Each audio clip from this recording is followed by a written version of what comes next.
So the Oklahoma City Thunder sit here at 64-13 with 5 games left in the regular season. They have been a model of consistency night in and night out. This team has been dominant. They have not left any doubt in my mind that they're going to make the NBA Finals, in my opinion. They're favored to win the championship as well, and they deserve that type of respect. And the reason why they deserve it is because, number one, they're first in net rating. That matters. They're first in defensive rating. And let's stop here for a moment. Chet Holmgren was out for a period of time. Hartenstein was out at the beginning of the year. I think he was also out during the regular season. And they still maintained the number one defensive rating in the NBA. That's how good this defense is. If you're trying to hunt for a mismatch, you're not going to find it on this roster because you have different guys who can guard at the point of attack. You have your front court rim protection with Hartenstein and Holmgren. And on top of that, you've got a guy in Lou Dort, Caruso, who can just wear you down. Even SJ can lock you up. So it's just hard to score on them because you can have moments where you're playing well, you're generating shots, and you go through like a 5-8 minute slump. You're like, what happened here? On top of that, you add an SGA who puts pressure on your defense because he doesn't rely on the 3-point shot all the time. He attempts six a night, but he is shooting 50% in the mid-range. In the restricted area, he's shooting 70%. You can whine about the free throw calls. You can say, oh, he's a free throw merchant. But even if he's not getting all those calls, he's still shooting really well from the field. And you just can't stop him. You can try to double him. I know Dallas last year was sending double teams at SGA. It did not matter. He's crafty with the ball. He knows how to get to his spots. And the key is this. If he is efficient in the mid-range area and you're relying on a 3-point shot and you go through a cold slump like the Celtics have in the past against OKC, it puts pressure on your shooters. And when you have a guy like Lou Dort just guarding you at the point of attack, making it tough on you to get those shots, now all the pressure is on you to hit shots, generate offense, and OKC is going on their run, it becomes a big struggle to overcome OKC in those moments, especially when SJ is just taking over the game. So that's something to keep in mind. Now, I want to be objective here. When it comes to OKC's glaring weaknesses, the first two things that stand out is the lack of ball creation. And the reason I said because outside of SGA, when it comes to J-Dub, he's been good this year, but he's been inconsistent as well. Defensively, he's been phenomenal, but offense, he's had his moments. And they don't have anybody else on this roster who can create off the dribble outside of J-Dub and SGA. SGA is going to need J-Dub this year to really step up in the playoffs because last year he shot 42% from three in the regular season, then dropped down to 38%. Now, 38% is still good, but there was still a drop-off. They need J-Dub to shoot well and also play alongside SJ where you can give him 25 points. That way SJ isn't carrying such a huge burden in the playoffs. Can he go off for 35, 40 a night? Of course. Do I expect that from SJ in the playoffs? Yes, because again, his game translates really well to the playoffs. Also, let's talk about the 3-point variance. Last year, the Thunder in the regular season shot 38% from three. Then it went down to 35% from three. Chet Holmgren went from 37% in the regular season last year to 26%. Now, I don't think there's going to be that much of a drop-off in his 3-point shooting this year. Then you look at a guy like J-Dub, again, 42 to 38%. So these two guys did not shoot as well in the playoffs. So again, was that experience? Was it the defense of Dallas? Probably a combination of both, but I expect those two guys to shoot better from the field. Isaiah Joe is a reliable shooter. I expect him to play well. But to me, what's going to help the Thunder in the playoffs is this defense because, sure, they might go through some scoring droughts. They might not shoot well all the time, but that defense is going to keep them in games. They're able to lock you up, and you just can't find any weaknesses or holes in that defense. You could say, oh, well, they don't have experience. Well, here's my thing about experience. Like, you either have it or you don't. We talk about, the Denver Nuggets for a second here. Let's talk about them. In 2020, they made the Western Conference Finals, right? And after that, they had injuries. And in 2023, what happened? They won the championship. So they only had a couple of deep playoff runs. I think in 2019, they made the second round and they got bounced by the Blazers. So yes, they're a young team. However, they have all this depth.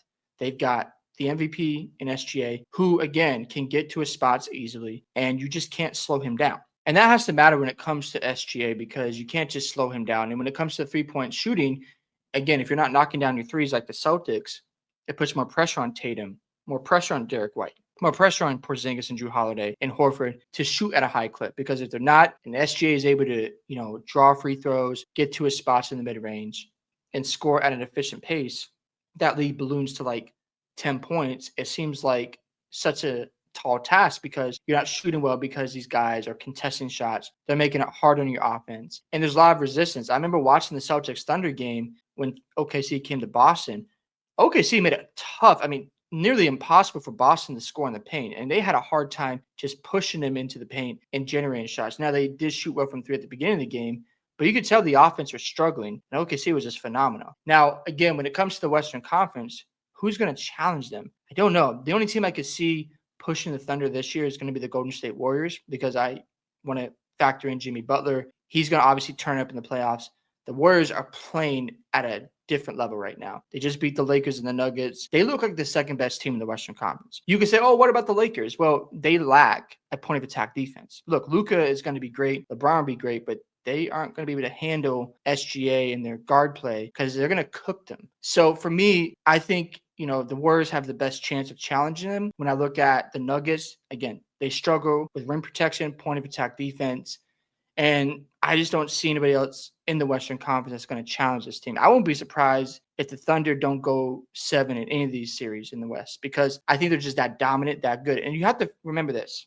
Chemistry matters. And you want to be sharp for the playoffs. And the Thunder have been together all year long. So when they go into the playoffs, they know their system. They know what they need to be doing on defense. They know who should get the ball on offense. And nothing's really going to catch them off guard. You could say, well, experience is going to matter. But we just talked about the Nuggets, they had a couple, playoff runs, but then they finally broke through in 2023. So I'm not going to really factor in experience here because if you got it, awesome. You go win the chip. Also, Alex Caruso, he was on that Lakers team in the bubble who won the championship. Hartenstein has experience in the playoffs. So we can't act like this stuff doesn't matter and that it won't have any impact on the Thunder. Yes, I understand they're a young team, but I don't think it's going to matter in my opinion because SGA is that good to me. And this defense, you can't just focus on one guy and constantly attack them night in and night out. It's not going to work because this defense is elite, and I just think OKC is just dominant. Now, when it comes to winning the championship, it's really going to come down to where Boston's at because I expect it's going to be Celtics and Thunder in the finals.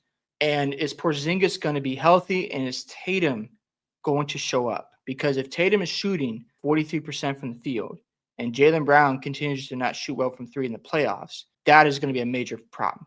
And if Porzingis isn't healthy, the Thunder are going to beat them in 6 or maybe even 5 games because you can't just look at the Thunder and go, oh, well, the inexperience and they won't be ready. They have everything on this roster, and they're that good. And if Chet shoots better, which I expect, if he's at like 35% from 3, if Lou Dort's knocking down his shots, I know teams will leave him open at times, but if he's at like a 36% clip, Isaiah Joe's knocking his shots down as well. And Caruso gives you 10 minutes a night where he just makes it tough on a guard and just, gets in their face and frustrates them. It's just so hard to beat them.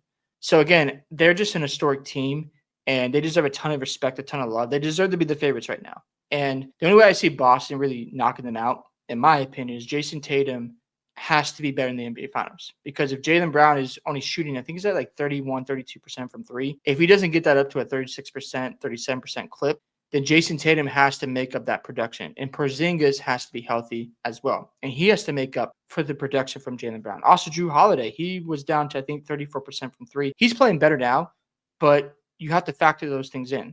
So it's going to be interesting to watch. But when I look at the West, Thunder are just so darn good. And I think they're just going to blitz the Western Conference. And I won't be surprised if, maybe the Warriors push into 6 games, maybe 7. I think that's the only team that can really challenge them at this point. So I hope you guys enjoyed this video today. I'd love to hear your thoughts about the Thunder season. Do you think they're going to win the championship? Or do you think they're just going to, end up falling flat on their face because of the inexperience or whatever it may be? Don't forget to like and subscribe to the channel, and I'll catch you in the next one.